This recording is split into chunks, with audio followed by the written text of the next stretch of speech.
J'aimerais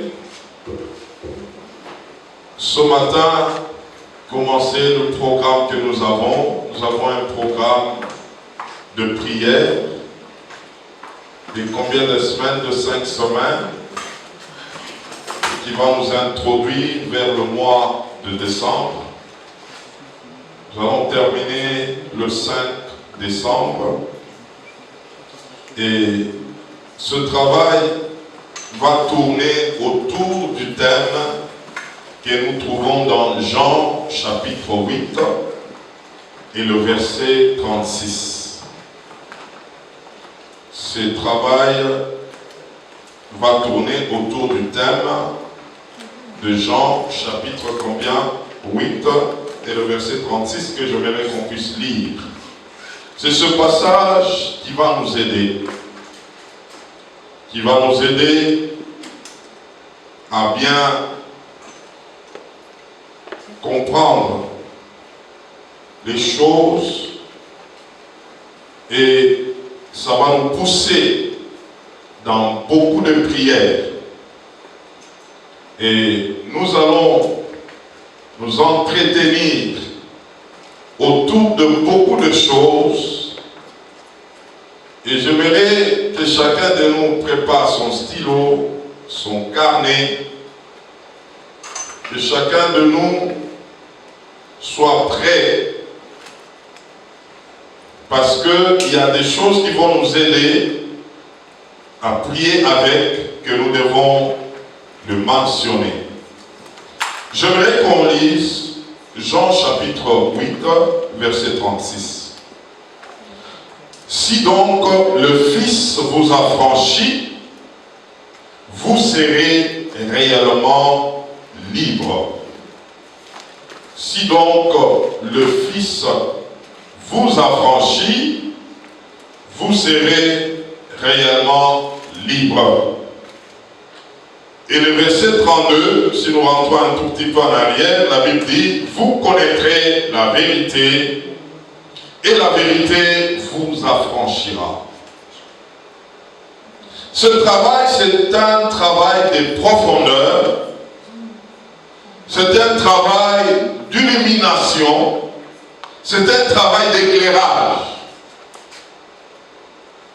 Le Saint-Esprit va nous éclairer sur beaucoup de choses qui vont nous aider à comprendre surtout ce qui se passe tout autour de nous depuis nos origines. Des fois, nous constatons des choses, mais nous ne connaissons pas par où commencer pour nous retrouver dans ce qui est à nous. Et l'ennemi est à la base de beaucoup de choses dans la vie de plusieurs. Selon qu'il prive beaucoup de gens la connaissance. Et j'aime le dire, il y a certaines vérités, dès que tu les comprends, ta vie change. Et là, le grand combat avec l'ennemi, c'est un combat de la vérité. C'est pourquoi Christ est en train de parler que vous connaîtrez la vérité. Et c'est cette vérité qui va vous libérer. La libération ne commence pas par l'imposition de main. La libération commence par l'accès dans la vérité. Beaucoup de gens ont été des victimes et on a plié sur eux en les imposant les mains. Ils tombent, ils crient, ils font des grimaces. Après, la situation s'est multipliée. Pourquoi? On les avait privés de la vérité. Et moi et toi, parce que moi aussi je suis là-dedans, on va comprendre les choses qui vont nous pousser dans des prières, je vous ai dit depuis dimanche passé, prières comment? Intelligentes. Suivez-moi très bien ce matin. Je suis en train d'introduire ce travail qui va nous aider à comprendre les enjeux spirituels. Et je vais parler aux jeunes. Si tu es là, Dieu veut que tu commences une nouvelle génération. Amen. Ce que tu as connu, ou tes parents ont connu, qui n'était pas selon Dieu, toi tu es capable de les corriger. Donc ce travail va beaucoup nous aider. Alors, nous commençons par Ésaïe chapitre 50. J'ai quelques textes à vous donner. Et les textes que je vous donne déjà ce matin, ce sont ces textes qui vont nous aider à prier avec demain. Demain lundi. Ésaïe 55, verset 2. Et puis nous allons lire 59, verset 1 à 2. Hébreux 1, 9. Hébreux 9, 14. Hébreux 12, 4. Et nous allons le reprendre. Et nous commençons par Ésaïe combien? 50. Et le verset 2. Suivez très bien. Et j'aimerais être patient avec vous pour que nous puissions nous comprendre. Et vous aussi, ouvrez vos oreilles spirituelles pour qu'ensemble nous puissions comprendre. Ésaïe 50, verset 2, c'est Dieu qui s'étonne. Et qu'est-ce qu'il dit? Je suis venu. Pourquoi n'y avait-il personne? J'ai appelé. Pourquoi personne n'a-t-il répondu? Ma main est-elle trop courte pour acheter? Dans d'autres versions, il dit pour délivrer. Dans d'autres versions, il dit pour libérer.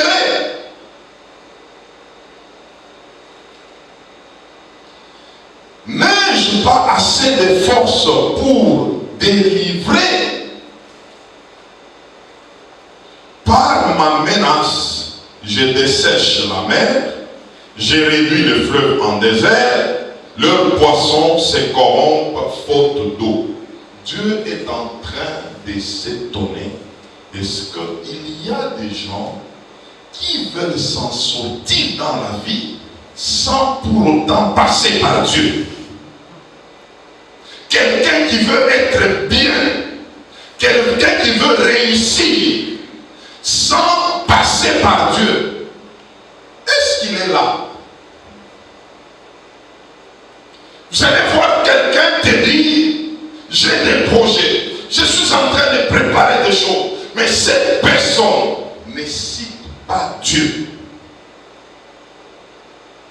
Mes frères, mes soeurs, tout ce qu'on peut faire, tant que Dieu n'est pas là, c'est déjà un échec. Nous allons le comprendre. Le monde a floué beaucoup de gens. Nous sommes au niveau seulement de la lecture. Ésaïe 59, versets 1 et 2. Nous lisons, non, la main de l'Éternel n'est pas trop courte pour sauver, ni son oreille trop dure pour entendre, mais ce sont vos crimes qui mettent une séparation entre vous et votre Dieu. Dans d'autres versions, il dit, ce sont vos péchés, vos iniquités qui mettent une barrière. Hébreux chapitre 9, chapitre 1, verset 9. Hébreux 1, 9. Nous lisons, tu as aimé la justice et tu as haï l'iniquité.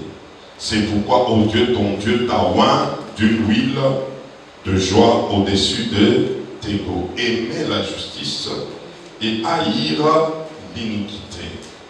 Hébreux 9, 14.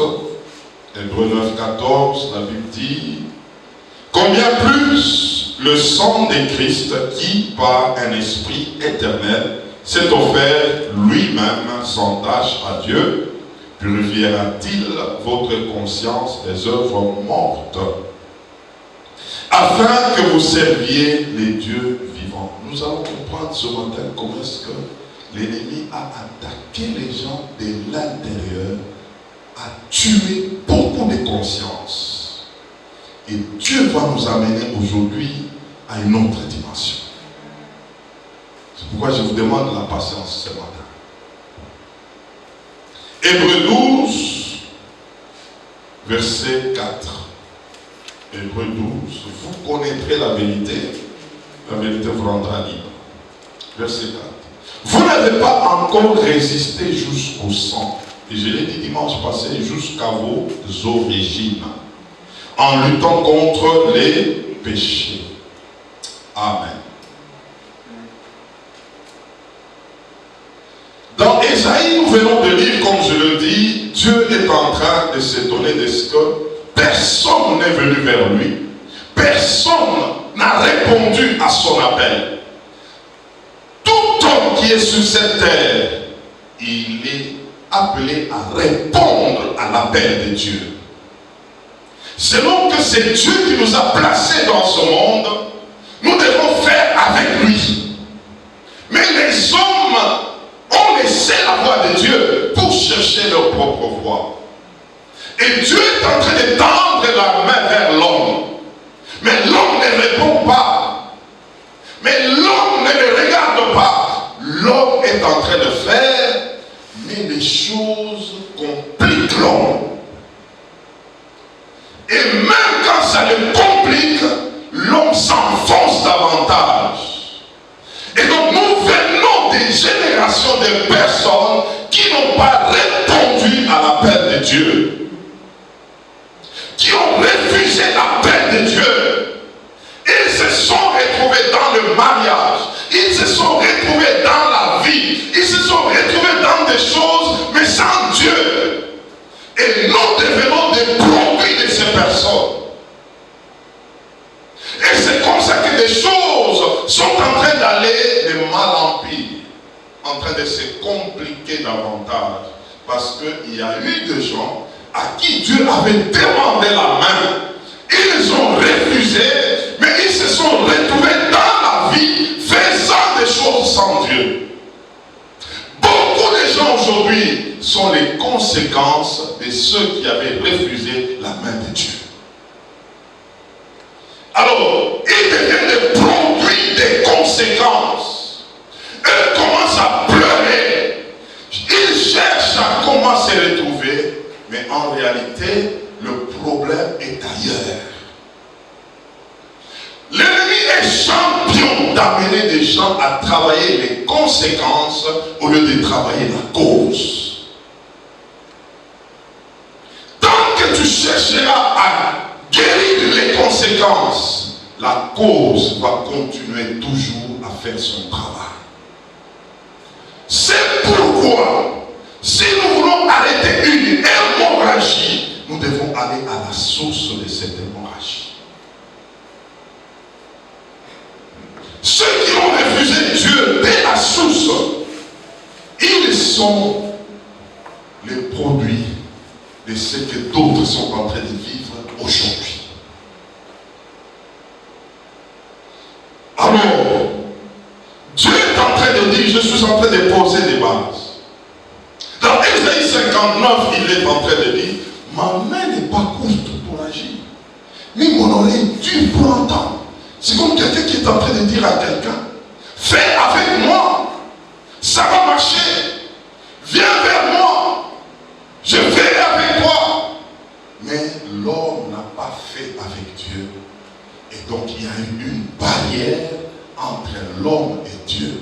Et cette barrière s'appelle quoi? Le péché. Cette barrière s'appelle quoi? L'iniquité. Il y a eu une barrière que l'ennemi a dressée entre toi et Dieu, ou entre ceux qui t'ont engendré et Dieu. Cette barrière était là, mais ils t'ont engendré. Ils t'ont amené à la vie, mais en mettant une barrière entre eux et Dieu. C'est pourquoi, pour la plupart, nous sommes les produits du péché. De ceux qui nous ont amenés dans ce monde. Mes frères, nous allons aller lentement avec vous. J'ai parlé de Jésus, que Le plus grand secret de Jésus, c'était quoi? Il faisait ce qu'il voyait et ce qu'il entendait de son Père. Et deux, il aimait la justice et il haïssait l'iniquité. C'est qu'il n'y avait pas de barrière entre lui et son Créateur. Mais l'ennemi a amené ceux qui sont venus avant d'être avec Dieu. Et entre eux et Dieu, il y avait une barrière. Et cette barrière s'appelle l'iniquité, s'appelle le péché. Et c'est comme ça que beaucoup sont venus pendant qu'il y avait la barrière.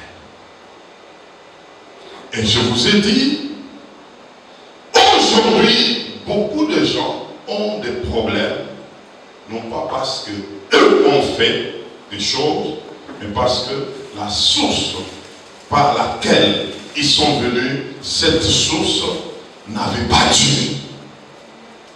Mon frère, ce que je suis en train de te dire, si tu les observes, tu comprendras beaucoup de choses d'abord par rapport à toi-même et par rapport à de là où tu es venu. Et tu peux frayer un nouveau chemin avec toi-même.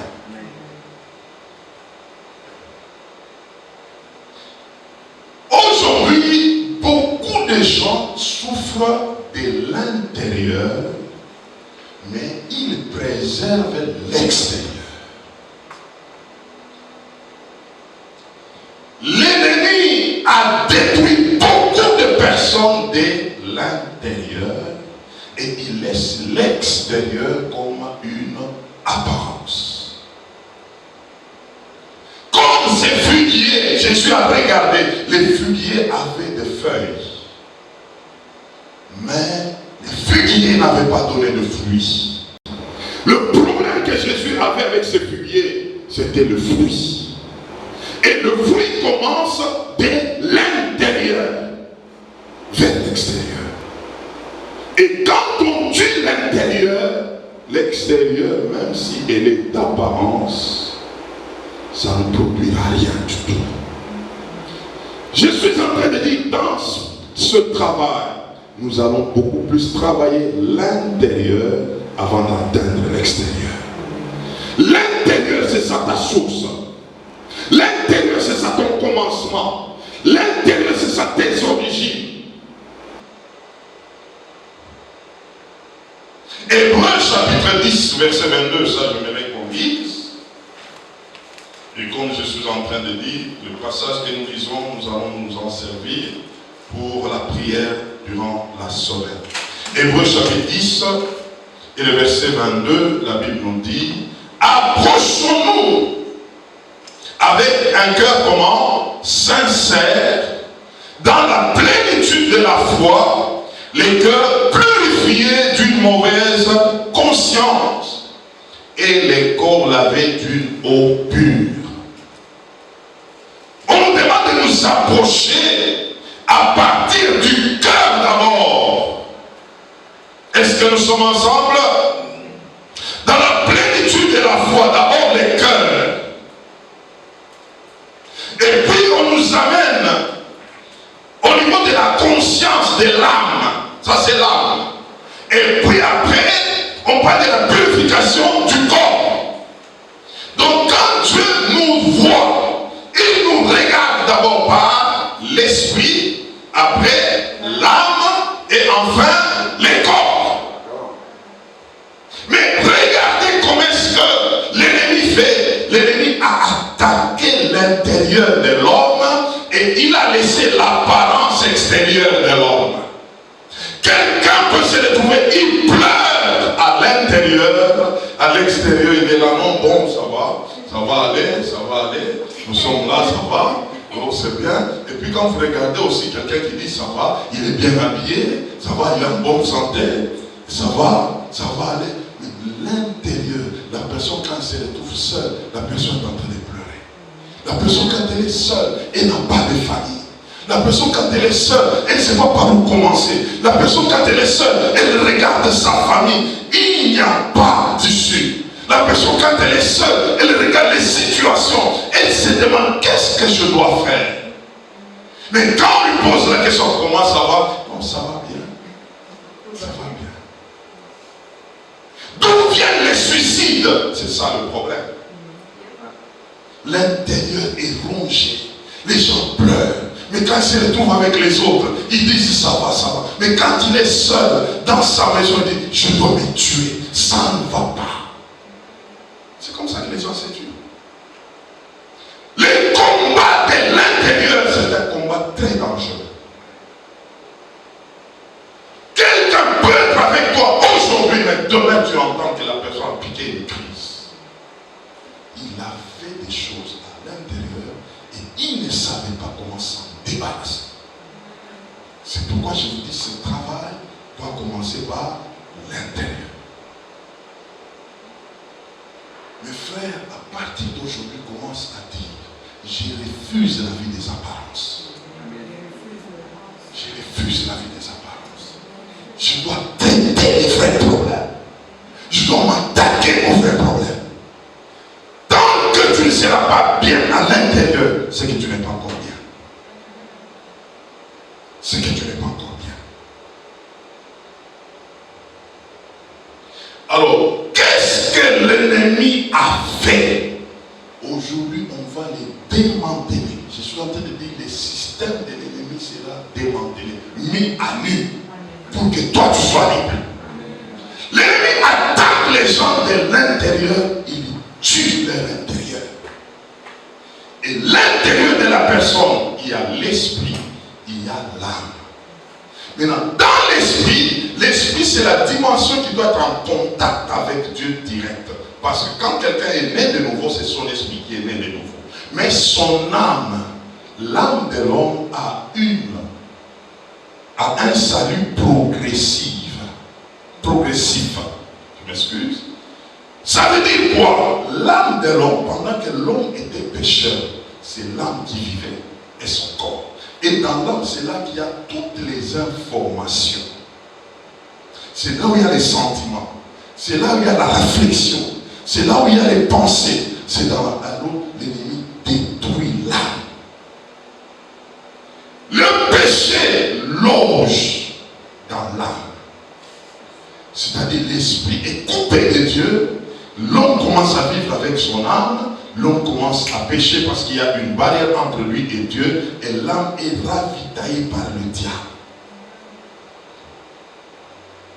C'est comme ça que Paul, comprenant ces choses, il a déclaré dans 2 Timothée chapitre 1, verset 3, il dit, le Dieu que je sers avec une conscience pure, c'est dans l'âme.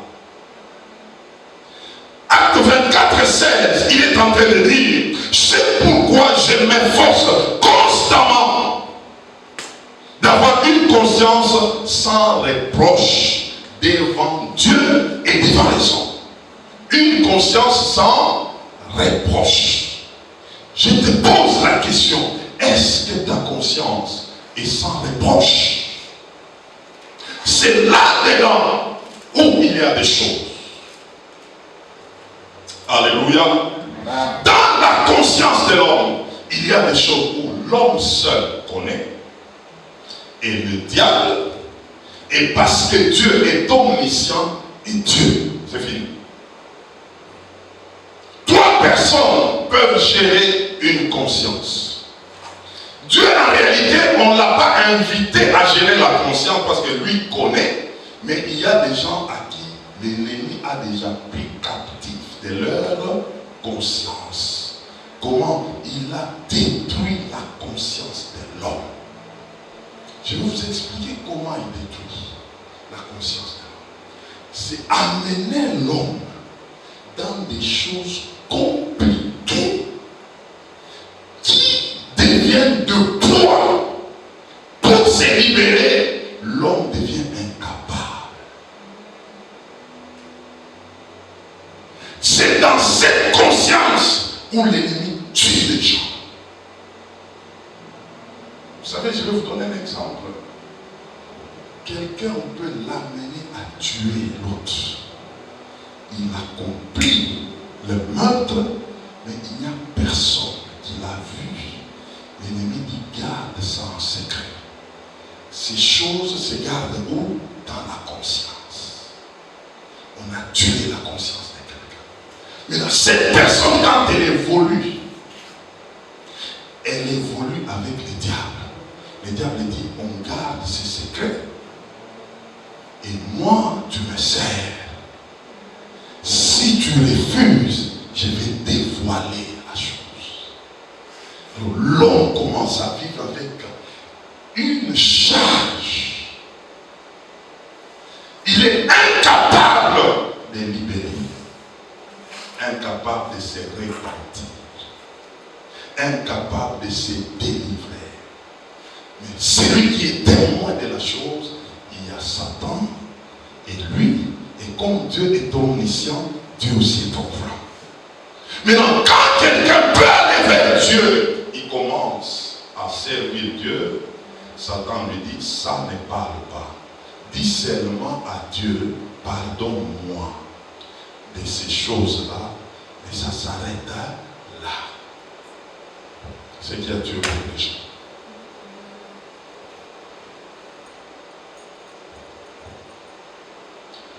L'Église n'a pas résolu correctement cette affaire. L'Église a amené des gens à la repentance, mais sans la réparation. Il y a une dimension de la repentance et une dimension de la réparation. Nous allons le comprendre avec vous. Le Seigneur m'a amené dans ces choses pour sauver quelqu'un. Je vais vous donner deux exemples d'un monsieur. Ce monsieur-là, quand il était païen, il était plongé dans l'occultisme. Et dans l'occultisme, il a travaillé jusqu'à accéder dans un niveau très élevé. Il devait étudier. Il a étudié, il a eu son diplôme. Il est allé à l'université. Et à l'université, dans la magie, dans l'occultisme, il pouvait avoir les questionnaires avant même qu'on le donne. Il entrait dans les secrets des professeurs, il faisait que des max. Il a distingué, il est devenu professeur ordinaire. Mais il a travaillé avec l'intelligence occulte. Cette personne s'est convertie. La personne va chez Dieu pour demander pardon. Dieu dit, je te pardonne. Mais ce que tu as fait, le diplôme que tu as eu, c'est un diplôme qui est venu du monde mystique. Parce que tu n'as pas eu avec ton intelligence, tu as eu avec l'intelligence mystique. Faudra-t-il abandonner les diplômes? C'est la question que l'Église n'a pas résolue. C'est la question où le diable a détruit beaucoup de consciences. Cet homme était sincère et pose la question à Dieu. Que dois-je faire? Dieu lui dit, suivez-moi très bien. Ce travail va libérer beaucoup de gens. Dieu lui dit, je ne te dis pas d'abandonner ton diplôme parce que tu l'as, mais je te dis de confesser devant tous les professeurs et tous les corps académiques comment tu as eu ce diplôme. C'est tout bon. Parce que je suis à Dieu, je vais me donner à Dieu, je dois faire. Il a convoqué une conférence. C'est dans notre pays, mais je ne cite pas les noms de la ville. C'est dans notre pays, parce que ces messieurs, ils servent les scènes jusqu'à aujourd'hui, les pasteurs. Ok, je vais le faire. Il part dans un cadre, il a organisé un dîner et tout. Il y a quelqu'un qui va témoigner, il va parler, il doit confesser, et c'était lui. Il a expliqué comment il a eu son diplôme-là et comment il est devenu professeur. Ça touchait beaucoup de gens qui étaient dans l'occultisme, qui avaient fait comme lui. Et d'autres s'est donné à Christ. Et lui est resté professeur de l'université. Il a continué. Ça, c'est quelque chose. Je vais vous dire, vous donner encore un autre cas. C'était un problème d'un poulet. Le problème d'un poulet, il y avait deux personnes qui travaillaient chez un patron. Ils étaient des serviteurs là-bas. Ils servaient là-bas à la cuisine. Alors, l'un des serviteurs a volé un poulet. L'autre avec lequel il travaille l'a vu. Ah, tu as volé le poulet, dit non, notre frère, ici tu parles au chef, on va m'enlever du travail. Je te demande pardon. Ne dis pas au chef.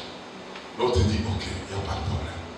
Je te pardonne, je ne vais pas dire. Ils arrivent le lendemain, on leur donne à chacun sa tâche. L'autre qui avait volé le poulet commence à travailler sa tâche, l'autre est assis.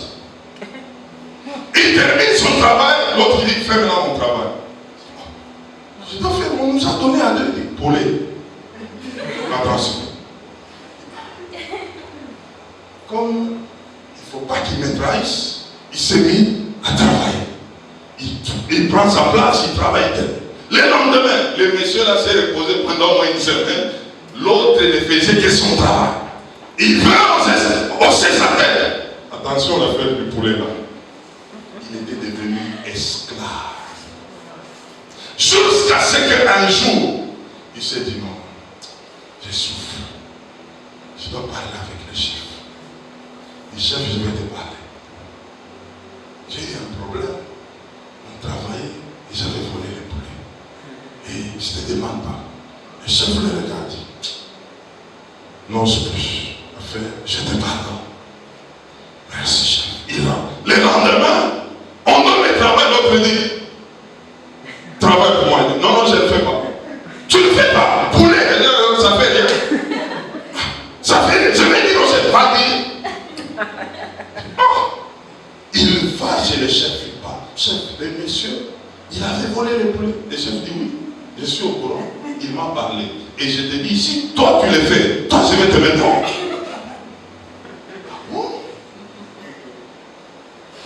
La chose était réparée.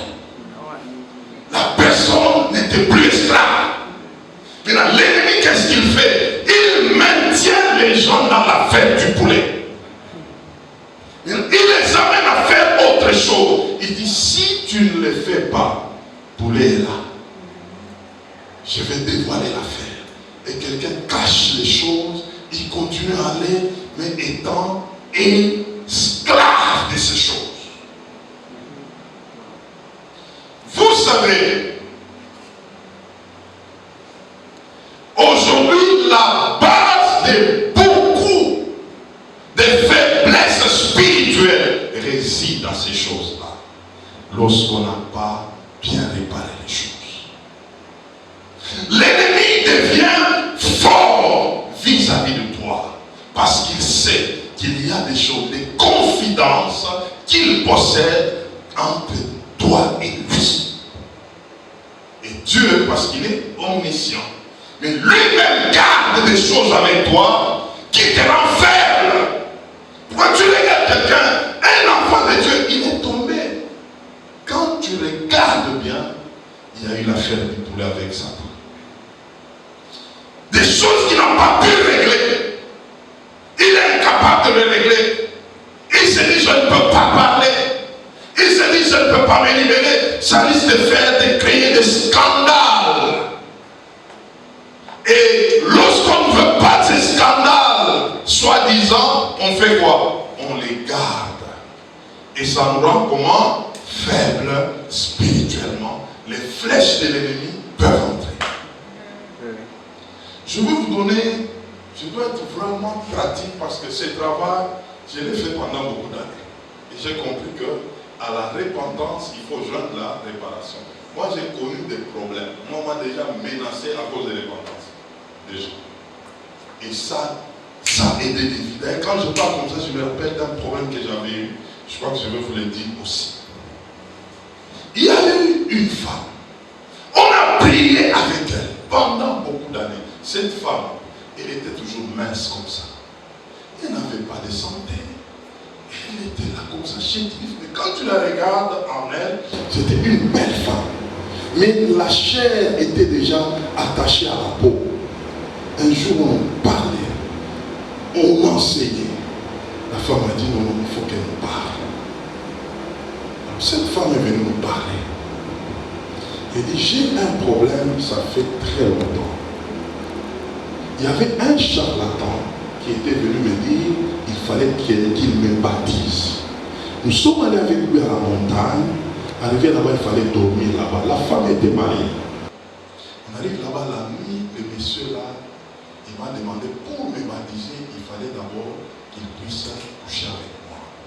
Et c'est comme ça qu'il avait fait. Et depuis lors, cette affaire me dérange. Je ne peux pas parler à mon mari parce que mon mari c'est un catholique. Je ne sais pas comment me libérer, c'est compliqué. Mais voilà le problème que j'avais. Nous avons parlé avec elle, oui, nous avons dit non, ne sois pas pressé de parler à ton mari, on va prier. Et la chose qui est là, pour que tu sois libre, il faut que ton mari connaisse ça. Ah, c'est un examen difficile. On a prié avec elle, après elle a dit qu'elle était convaincue de voir qui, de parler avec son mari. Elle a parlé. Le mari était catholique. Le mari a écouté ces choses. Il était calme. Puis après, c'est elle qui nous donnait ce témoignage. Le mari a dit, aujourd'hui, j'ai compris que tu pries de vrai. Si tu ne priais pas, je n'aurais jamais su cette affaire. Je te demande pardon. Je te pardonne. L'affaire était réglée, la femme commençait à avoir la santé. C'est une histoire authentique. Moi, j'ai vécu avec. Il a commencé à se restaurer. Quelques temps après, ils ont vécu très bien. Après un moment, le mari était mort. Après, quelques temps après, la femme était morte. Alors, on s'est posé la question, si elle n'avait pas parlé à cet homme, l'homme allait partir sans connaître cette vérité. Mais la femme était avec la vérité. Elle était libre. Elle est partie. Libre. Beaucoup de gens vont dans des tombeaux avec des choses. C'est pourquoi même quand quelqu'un meurt, ne vous précipitez pas à dire que ton âme repose en paix. Sachez ça. Il y a beaucoup de choses à faire. Je vous donne l'autre extrême. Je suis en train de vous amener à comprendre. Ces choses sont compliquées, difficiles. C'est pourquoi le diable règne sur beaucoup de gens. Un couple, serviteur de Dieu. Ils sont dans la famille avec beaucoup d'enfants, mais là, la famille, c'est la femme qui est maître. Elle domine tout le monde, la famille, elle a mis des choses, elle vit jusqu'à ce qu'ils servent le Seigneur à l'église. Un prophète est arrivé, un vieux papa, il parle à l'église là, il appelle la femme. Il dit, viens, Dieu me montre que tu n'es pas bien. Tu as la sorcellerie. C'était comme ça direct. La femme qui se saute, elle dit oui. Tu as détruit ton ménage. Toi, tu voulais même tuer ton mari. Toi, tu as fait ceci à tes enfants. Toi, tu as fait ceci à tes enfants. Toi, la femme était calme. Le papa là, il dit non, on va appeler ton mari. Ça, c'était des vieux prophètes là, des vieux, ces petits potacs là. La femme dit, ah, mon mari, on va l'appeler. Il appelle le mari. Mets-toi ici. Ici, c'est un problème qu'on doit régler. Ta femme là, voilà ce qu'elle a. Il faut qu'elle confesse. Et toi, il faut pardonner à la femme. Toi, tu étais sorcière. La femme dit, oui. Oh. La femme commence à expliquer, non, je demande pardon. Voilà, l'accident là que tu avais fait, c'est moi qui avais organisé, ça voulait te tuer. C'est toi! L'affaire là, avec les... C'est toi! Alors l'homme s'est levé, commence à pleurer. Mais non, c'est toi! Le prophète dit non, mets-toi papa, calme-toi, on est en train de dire non. Donc tout ça là, c'est toi. L'homme se lève et dit non, moi je divorce. Oh. Le prophète parle, l'homme dit papa, cette femme-ci, elle m'a fait des choses. Et donc si c'est elle, non, je pardonne, mais reste encore avec elle. Non. C'est ça qui fait que d'autres ferment les bouches. Mais dans tout ça, qui a l'avantage? C'est toujours Satan. On a cherché à régler cette affaire, mais papa l'a dit non. Le papa a dit non, ils ont divorcé. Vous comprenez? J'ai donné l'autre femme, l'homme a pardonné, ils ont continué, mais l'autre, l'homme a refusé. Maintenant, qu'est-ce que je veux dire par là? Dans la vie avec Dieu, mieux vaut être bien avec Dieu et sacrifier autre chose. Même le mariage ne sera pas au ciel. Le mariage c'est ici. Mais il y a des gens qui hypothèquent leur vie à cause des choses terrestres et ils sont incapables de les réparer. Dans ce travail, nous allons aller à la source. Que tu répares, même dans des choses qui sont sensibles. J'ai dit, toi qui es jeune, tu n'es pas impliqué dans des choses, mais si tu es impliqué dans des choses, il faut aller à la source. Il faut travailler là-dessus. Nous allons les comprendre. Nous irons petit à petit avec vous.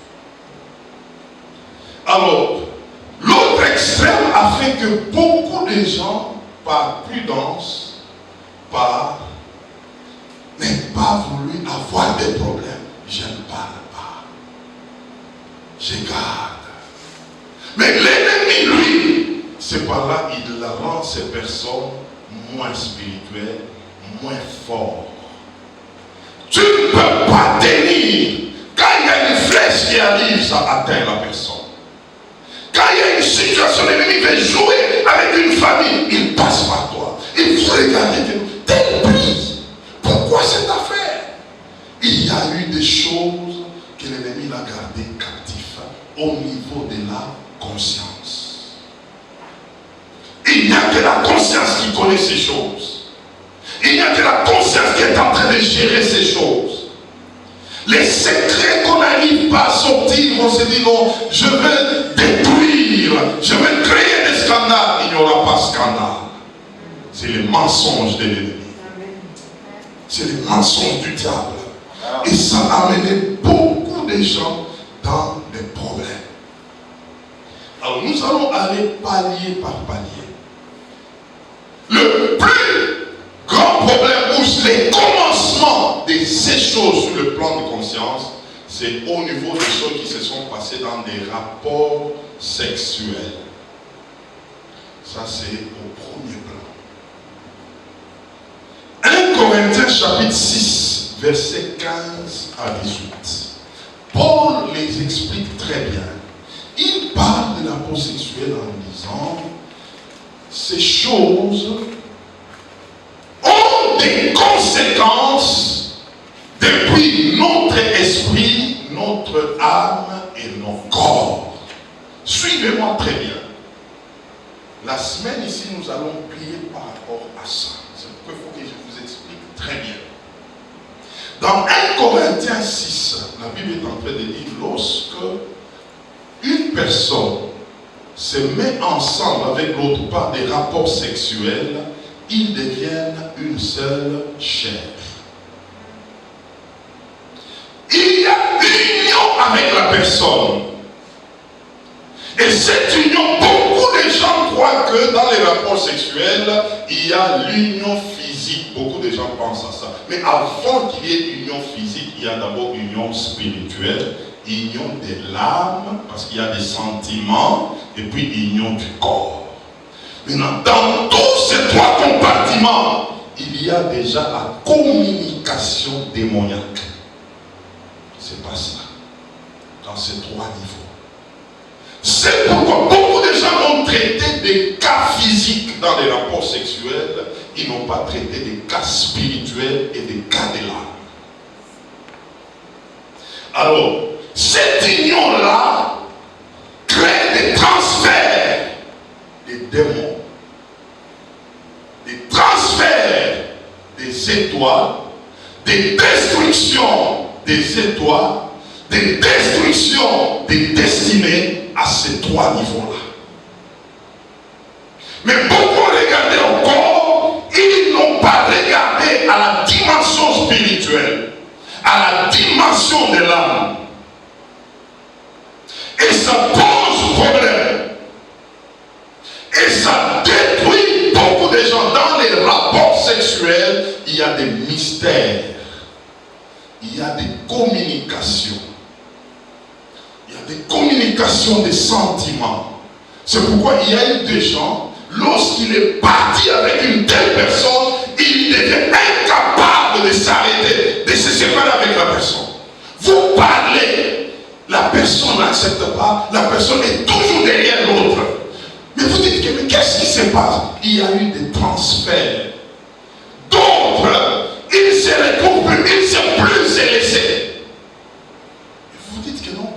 Ils ne font plus de rapports sexuels, mais ils sont devenus incapables de faire quoi? De se quitter. J'aimerais vous dire, et Jésus l'a dit très bien. Vous savez, beaucoup ont compris, ils se sont dit, les rapports sexuels c'est toujours physique. J'aimerais vous dire ce matin que les rapports sexuels ce n'est pas toujours physique. C'est aussi spirituel, c'est aussi dans l'âme. Quelqu'un avec qui on a fait des rapports, on peut vivre ces rapports dans l'âme, dans les pensées. Mais quand vous êtes avec la personne comme ça, vous ne faites pas physiquement, mais dans les pensées, vous pouvez vous rappeler. Vous pouvez en parler dans les pensées. C'est pourquoi ce sont des choses qui détruisent. Et dans les pensées, l'autre peut attirer l'autre. Pour aimer une femme, ça ne commence pas par les paroles. Ça commence par l'intérieur. Tu es en train de nourrir quelque chose. Jusqu'à ce que ça va te pousser à poser l'acte. Et c'est comme ça, quand on a déjà été, ça se passe comme ça, ça travaille. Il y a eu un transfert, les transferts peuvent rester, vous pouvez continuer mentalement. Alors c'est là que l'ennemi a détruit beaucoup de gens, beaucoup de jeunes filles, beaucoup de jeunes garçons, beaucoup de familles. Mais connaissant pas ces choses, un tel péché, il faut savoir comment les réparer. Il faut savoir comment le réparer. Je vais vous donner, comme je vous ai dit, j'ai parlé avec beaucoup de gens. Je vais à la 30e année de ma vie pastorale, je connais beaucoup de choses sur ce plan-là. Et Dieu, je pouvais en faire un ministère de ça. Une dame, elle n'était pas mariée, elle sortait avec un monsieur qui était marié. Ils ont eu un enfant avec le monsieur. Mais la femme, qui est la maman de la maison, elle a appris que mon mari est en train de tromper, mais tromper avec une femme. Cette femme, ils étaient des païens, écoutez-moi. La femme là s'est dit, elle menace son mari. Toi tu sors avec cette fille. Le mari dit, ok, il n'y a pas de problème. La femme fait quoi? Chaque matin, elle se réveille de sa chambre. Elle commence à dire, la femme qui sort avec mon mari, je la maudis. Je la maudis. Elle ne verra pas la lumière. Elle verra comment est-ce que sa vie va. J'ai maudit sa postérité. J'ai maudit. Et là, les matins, chaque matin. Mais non, l'autre qui sortait avec cet homme-là, il y avait des moments où il commençait à tomber malade. Qu'est-ce qui s'est passé? L'autre parle à son mari là, ou à son concubin là. Il dit non, en tout cas, je crois que je dois te laisser. Le mari dit non, on doit continuer. Non, ça ce n'est pas ton problème. Non. Jusqu'à ce que des années passées, cette femme n'arrêtait pas de mentir l'autre. Jusqu'à ce qu'un jour, le mari se lève, il est allé suivre sa concubine là, sa maîtresse là.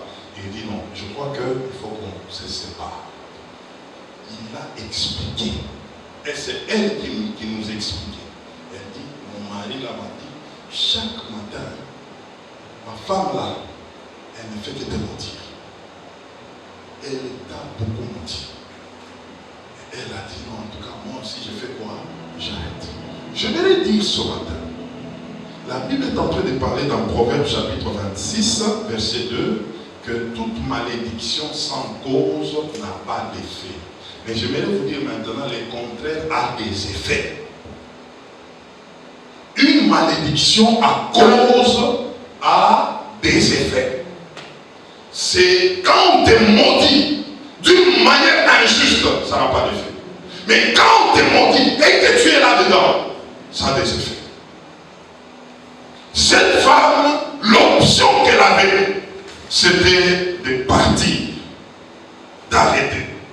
Je vous donne l'option d'une autre femme. Elle a sorti avec un monsieur, ils ont eu 2 enfants.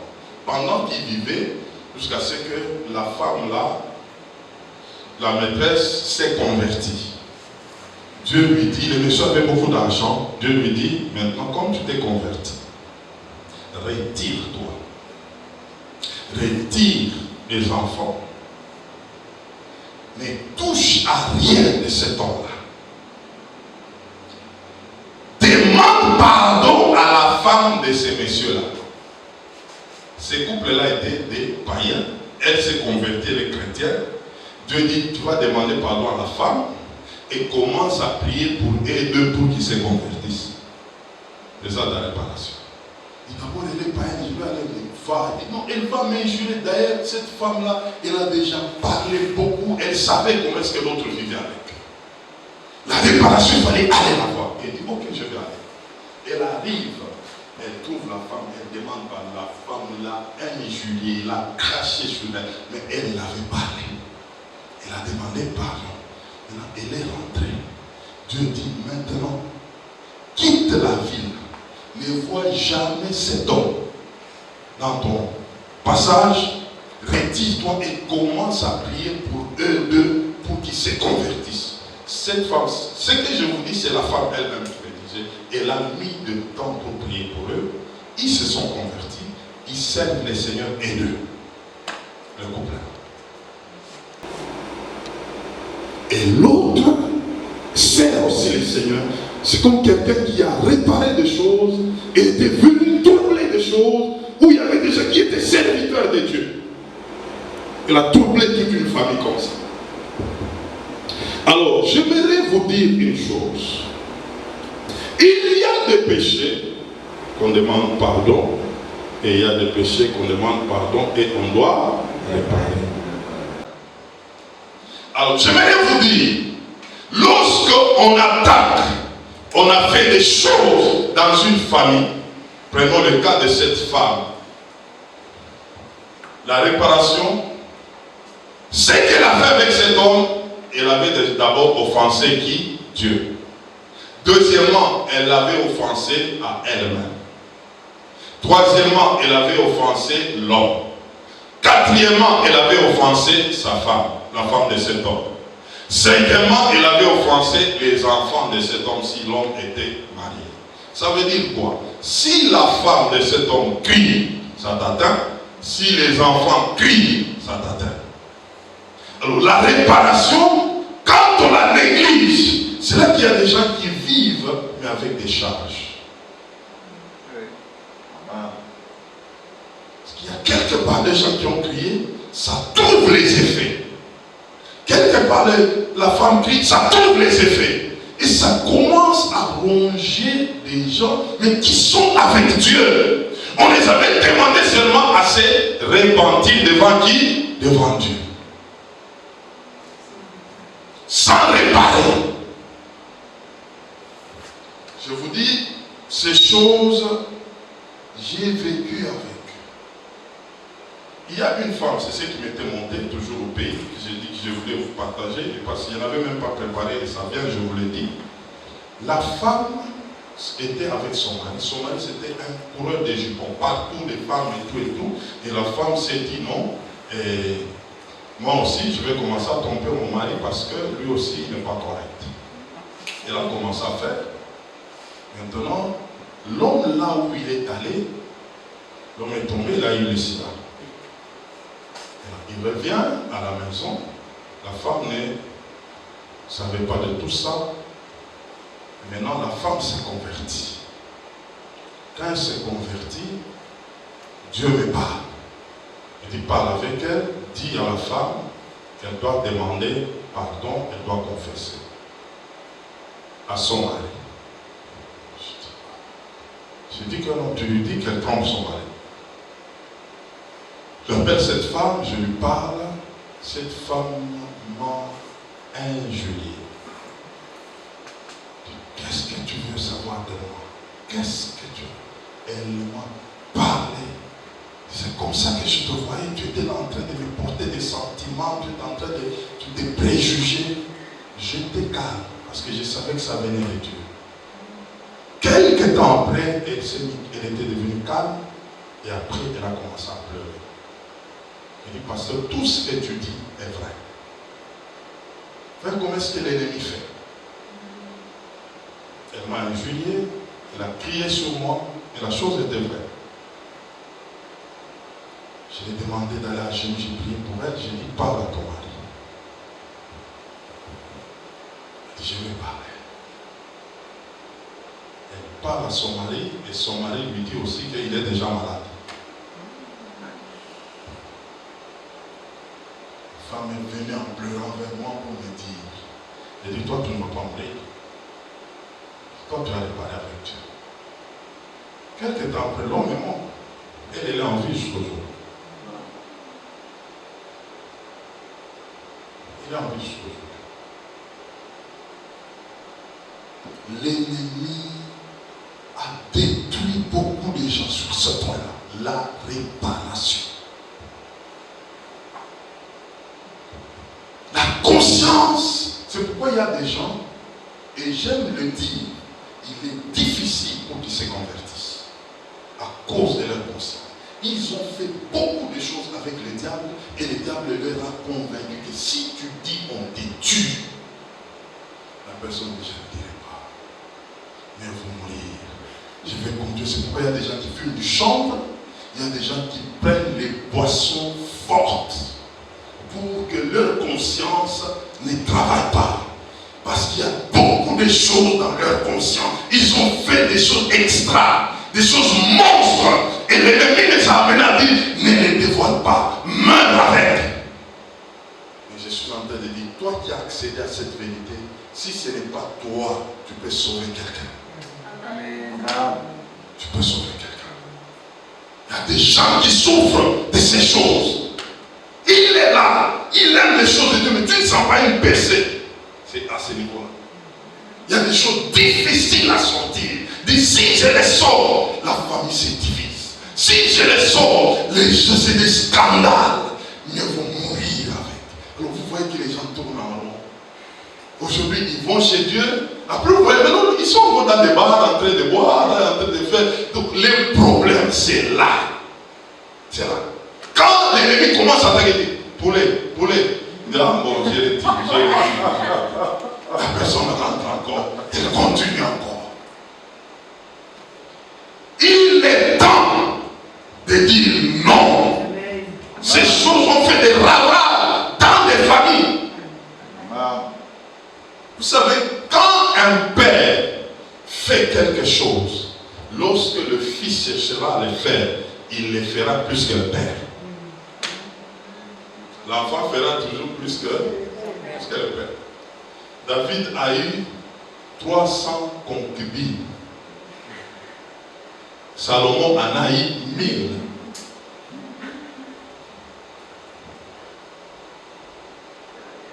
Lot est tombé avec ses deux filles. Elles ont sorti la race qu'on appelle les Moabites et les Ammonites. C'est la race qui avait installé sur la terre la prostitution. Parce que c'était venu des rapports sexuels d'inceste. Combien de familles ont connu les incestes? faire la bouche. Cousins, frères, sœurs, oncles, filles, femmes, combien? J'avais réglé un problème. J'ai dit que Dieu libère quelqu'un. Je sentais dans mon esprit que c'est le temps de la libération. Amen. Une femme, Marie. Cette femme, elle est issue d'une famille. Et dans cette famille, il y avait un oncle. Et cet oncle-là avait le pouvoir de gérer toutes les filles de la famille. Dans leur coutume, l'oncle était comme le mari des filles. Toutes les filles devraient être passées avec leur oncle-là. Et maintenant, ces choses-là s'est passées. Mais à la sœur-là, Dieu l'avait amenée à la repentance. Qu'est-ce qui s'est passé? Elle était dans le mariage, mais elle avait des mauvais rêves.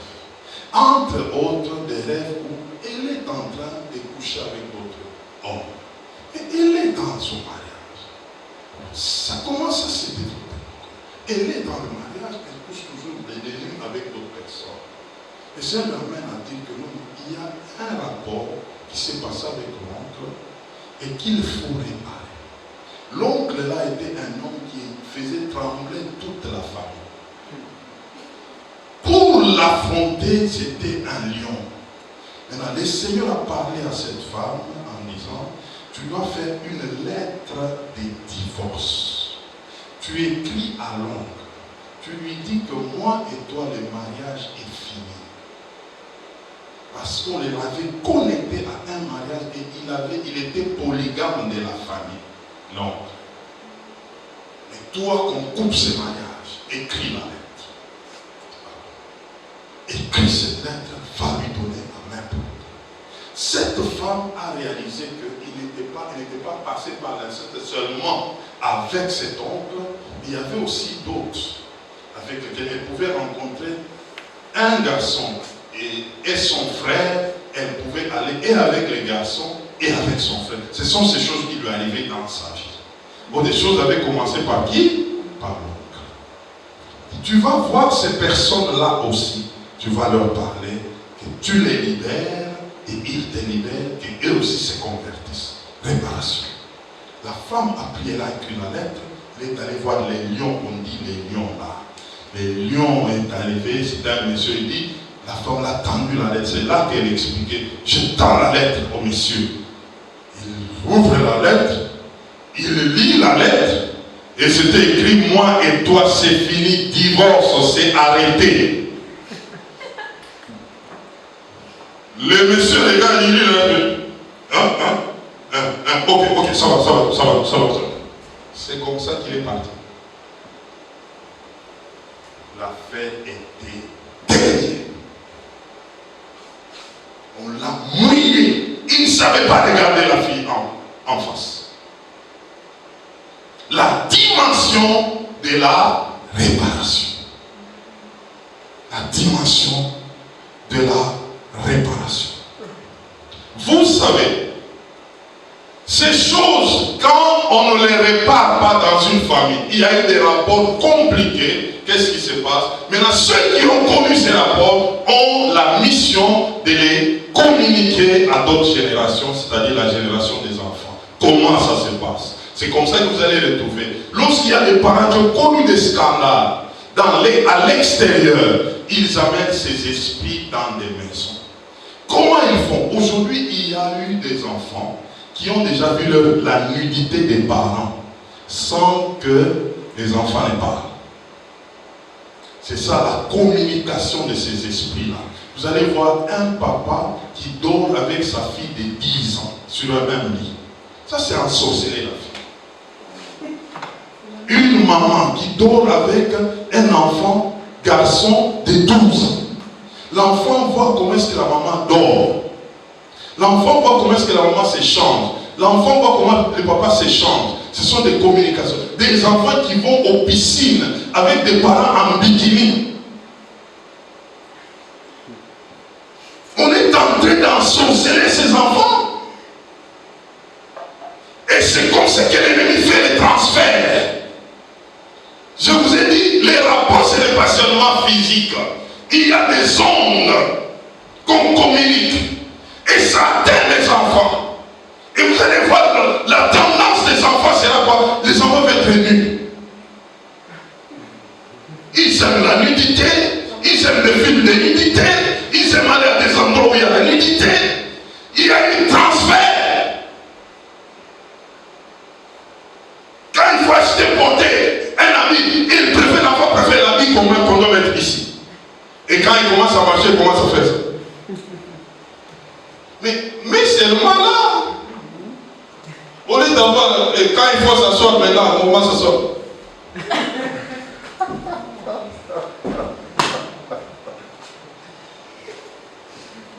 Il y a des transferts des choses. Ça ne vient pas de toi. Il y a des gens qui ont communiqué ça. Donc quelqu'un se retrouve lui. Quand tu lui dis là, il dit non, moi c'est ce que j'aime. C'est ce que j'aime. Tu aimes ça. Et quand il te dit non, toi. Et quand il parle là, il trouve même quelqu'un qui dit ah, tu es bien habillé, tu es sexy. Ces choses-là, ça se font comme ça, où les gens ne réalisent pas. Effectivement, quand tu sens dans ton cœur, tu aimes ça. Et te priver de ces choses-là, tu sens comme si on ne t'aime pas, c'est comme si on te marginalise. C'est les transferts des esprits. C'est les transferts. Ce sont des choses qui se font sans que les personnes elles-mêmes ne les sachent. Ils sont victimes de beaucoup de choses. Comme ça. Ah, je vais terminer. Comment réparer? Comment réparer? C'est la grande question. Comment réparer? J'aimerais vous dire d'abord, premièrement, il y a 4 préalables. Le premier préalable, il faut du courage et la sincérité. Du courage. Il faut vraiment du courage. Vous savez, je vous ai présenté toutes ces choses pour que vous puissiez comprendre que ce n'est pas facile. Ça demande quoi? Du courage et ça demande la sincérité. Dans la sincérité, c'est quelque chose qui engage ton cœur. Tu ne peux pas mentir ta propre conscience. Mais aujourd'hui, on a amené des gens, en fait quoi? À mentir leur propre conscience. Ou quand ça ne va pas, ils disent apparemment que ça va. Mais entre dans ta conscience et sois courageux. Ça, c'est le premier préalable d'abord. Ici, on n'est pas encore arrivé même à comment faire la pratique des choses. 1 Timothée 1,5, 1 Timothée 1,5, et 19 aussi. On parle de la charité venant d'un cœur pur et d'une bonne conscience et d'une foi sincère. C'est là. Et puis, deuxièmement, dans le préalable, tu dois savoir que tu n'es pas le plus grand pécheur de tout le monde. Beaucoup se cachent. C'est pourquoi ces choses-là, ils ne les disent pas. Tu n'es pas le plus grand pécheur de tout le monde. La Bible est en train de dire, tous ont péché. C'est tous. Et dans les tous, tout le monde est là, même moi qui te parle. Nous sommes passés par le péché. Nous sommes de ceux-là que Jésus a sauvés par la grâce. Réalise déjà que tu n'es pas le plus mauvais. Tu n'es pas... Ça, c'est le Satan qui amène à comprendre aux gens que non, on dirait que tu es mauvais. On dirait que non, toi, il faut même te chasser. On dirait que non, toi, ça... Non, c'est faux. Tu n'es pas le seul pécheur. Tu es en train de chercher comment réparer le vrai problème. Tu auras la miséricorde de Dieu. Amen. Beaucoup sont encore esclaves, ils se cachent. Ils n'aiment pas en parler. Quand vous parlez de ça, il y a d'autres même qui quittent même les églises. Il y a d'autres même qui disent non, je ne veux pas qu'on touche à ma vie privée. Une vie privée qui te met en esclave devant l'ennemi. Troisièmement, dans le troisième préalable, il faut comprendre qu'il s'agit de ta vie et celle de ta postérité. Vous savez pourquoi nous avons parlé au début, il y a des innocents qui souffrent. C'est à cause de ceux-là qui nous ont précédés. Ils n'ont pas bien fait les choses. Ils ont cru qu'ils vivaient pour eux-mêmes. Dans la vie avec Dieu, comprends que tu ne vis pas pour toi-même. Après toi, il y a une postérité. Qu'est-ce que tu dois léguer à cette postérité? Quelles sont les valeurs que tu dois? Et personne n'est exempté, même toi les jeunes. Un jeune sache que après toi, il y a une postérité. N'est-ce pas, tu es en train d'étudier, tu veux te marier, tu veux travailler, mais quand tu parles de te marier là, mais il y a des enfants qui doivent venir. Quelle est la place que tu es en train de préparer pour ces enfants? Sache que tu ne vis pas pour toi-même. Il y a comme une course à relais. Tu dois donner le bâton à quelqu'un d'autre. Prépare-toi pour que l'autre se retrouve. Si tu peux réparer pour que les autres se retrouvent, tu as bien fait. Si tu peux te libérer de certaines choses pour que ceux qui viennent après toi se retrouvent, tu as bien fait. Et quatrième préalable,